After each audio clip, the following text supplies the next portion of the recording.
আহমেদাবাদের Narendra Modi stadium, যেখানকার বাতাসে এখনও মিশে আছে 2023 ওয়ানডে বিশ্বকাপ ফাইনালে হেরে ভারতের হাহাকার। অস্ট্রেলিয়ার কাছে হেরে ট্রফি ছোঁয়ার স্বপ্ন ধুলোয় মিশেছিল এই 22 গজে।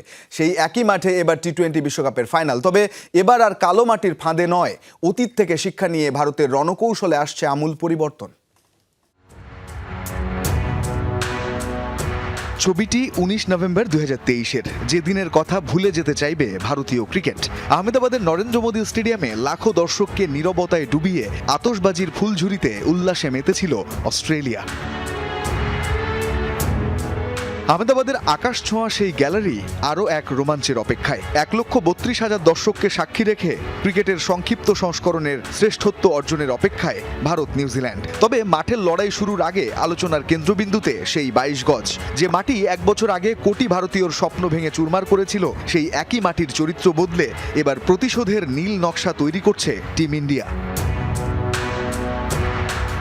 ভারতীয় গণমাধ্যমের বেশ কিছু রিপোর্ট বলছে, এবার আর ওয়ানডে ফাইনালের মতো মন্থর পিচ নয়। ফাইনাল হবে লাল ও কালো মাটির এক বিশেষ মিশ্র উইকেটে, যেখানে প্রাধান্য পাবে লাল মাটি।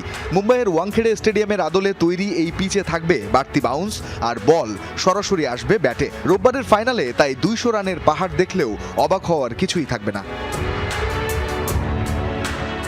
ফাইনালের পিচটি একেবারেই ফ্রেশ। গত 9 ফেব্রুয়ারি এই উইকেটেই দক্ষিণ আফ্রিকা 213 রান তুলে 53 রানে জিতেছিল কানাডার বিপক্ষে। বিসিসিআই এর নিজস্ব স্টাফরা মাঠের স্থানীয় কিউরেটরদের সাথে সমন্বয় করে নিশ্চিত করছেন যেন এটি একটি প্রপার স্পোর্টিং উইকেট হয়। ভারতের লক্ষ্য পরিষ্কার, ব্যাটারদের রাজত্ব কায়েম করে নিউজিল্যান্ডকে চাপে ফেলা।